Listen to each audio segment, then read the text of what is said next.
He was the man who slapped a soldier, defied orders, and helped win the war. Yet he could never win peace with himself. Patton, 1970, isn't just a war film. It's a portrait of genius and madness, courage and controversy.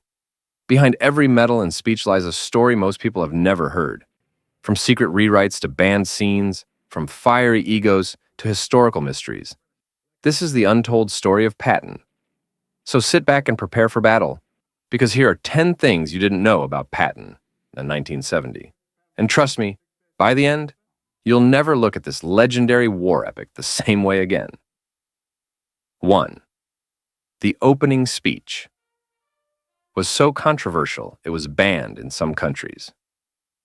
The film's opening scene, General Patton standing in front of an enormous American flag, giving a blistering speech to unseen troops, became one of cinema's most iconic images. But when the film premiered in 1970, that same scene sparked outrage across Europe. The speech, based on Patton's real addresses to his soldiers, was loaded with profanity and brutal honesty. He called war a bloody business and told his men that America loves a winner. Some countries, including Germany, found it too offensive and nationalistic and banned or censored the scene entirely. George C. Scott delivered the entire 6-minute monologue in a single take, commanding total silence on set. To this day, film students study that scene as a masterclass in performance and power. 2. George C. Scott refused. His Oscar for Best Actor?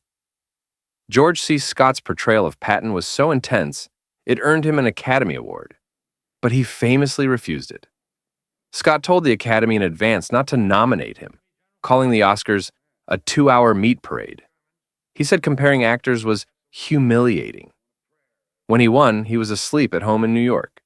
Reporters woke him up to tell him he had made history, as the first actor ever to reject Hollywood's highest honor. It wasn't arrogance, it was principle. Scott believed art shouldn't be judged like a competition, and that decision made him just as defiant as the real General Patton. 3. The Pentagon didn't want the film made. Although the film honors one of America's greatest generals, the Pentagon didn't fully support the project. The U.S. Army was deeply uncomfortable revisiting Patton's temper, his infamous slapping incident, and his clashes with superiors like Eisenhower. They feared Patton might make the Army look unprofessional or cruel. The filmmakers were denied certain resources and military cooperation early on. Only after the producers agreed to a more balanced portrayal did the Pentagon grant limited access to tanks and equipment. In the end, this distance gave Patton something no propaganda film could have: honesty. It showed the general's brilliance and his flaws. A man who could win wars, but lose himself in victory. 4. Francis Ford Coppola was fired for writing the script before directing The Godfather. Francis Ford Coppola wrote Patton's screenplay and was fired for it. Studio executives hated his draft, calling it too philosophical and strange. They wanted a simple war movie. Coppola had something deeper in mind, a story about destiny and ego. He even opened the film with that monologue before the flag, which everyone wanted to cut. He was let go, but the final film used almost every word of his script. Ironically, Coppola went on to win an Oscar for Best Original Screenplay for Patton the very same year the studio had fired him. Sometimes visionaries just have to wait for the world to catch up. 5. That flag scene almost never happened today. The flag speech is legendary, but during production, it nearly got scrapped. Executives thought audiences would be confused. No setting, no other characters, just a man ranting before a giant flag. Director Franklin J. Schaffner insisted it stay. He believed it would set the tone, not just for the movie, but for understanding who Patton was: proud, intimidating, and impossible to ignore. Schaffner filmed it in complete silence. No background music, no sound effects. Just Scott's voice echoing across the theater. The result? One of the most powerful openings in movie history. So iconic that it has been parodied, referenced, and studied for decades. 6. The battle scenes were filmed in Spain. Even though Patton is set across Europe, from North Africa to France and Germany, almost all the battle scenes were filmed in Spain.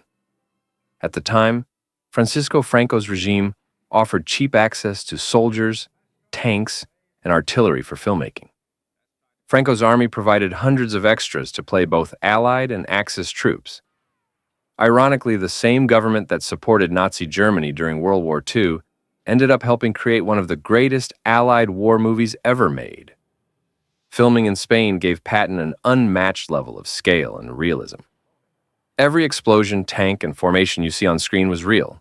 No CGI, no miniatures. 7. George C. Scott became Patton off-screen. Scott didn't just play Patton. He became him.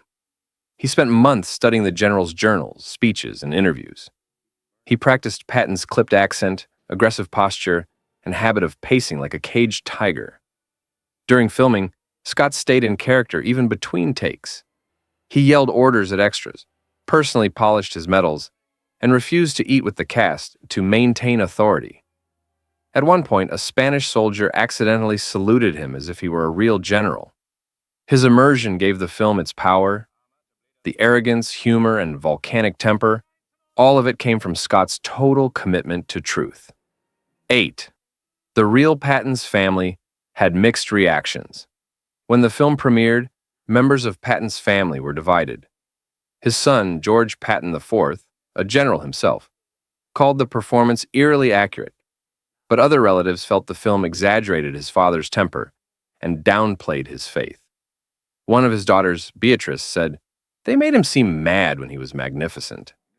Still, she admitted that George C. Scott captured his father's intensity better than anyone ever could. The film didn't glorify Patton. It revealed his complexity. It showed that greatness often walks hand in hand with obsession, and that's what made it timeless. 9. The ending echoes. Patton's real death.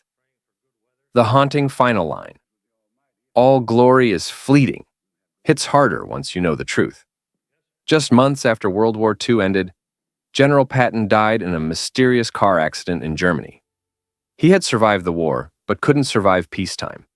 The crash killed him instantly, leading to decades of conspiracy theories.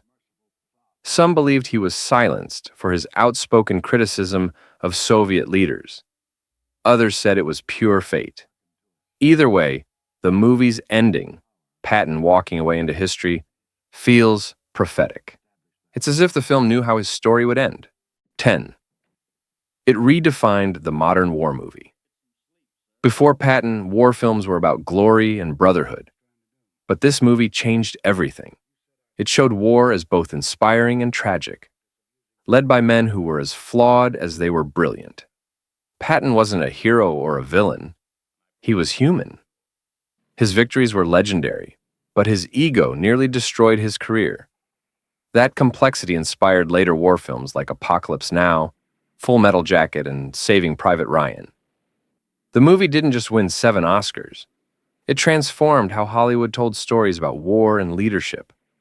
More than 50 years later, Patton, 1970, still commands respect.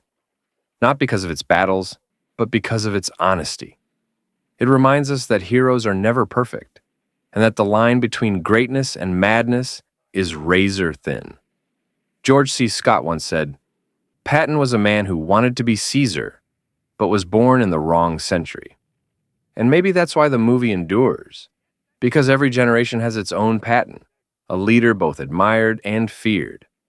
So the next time you watch that flag speech, remember, you're not just watching a general addressing his troops. You're watching a man standing against history itself, fighting not just the enemy, but his own destiny.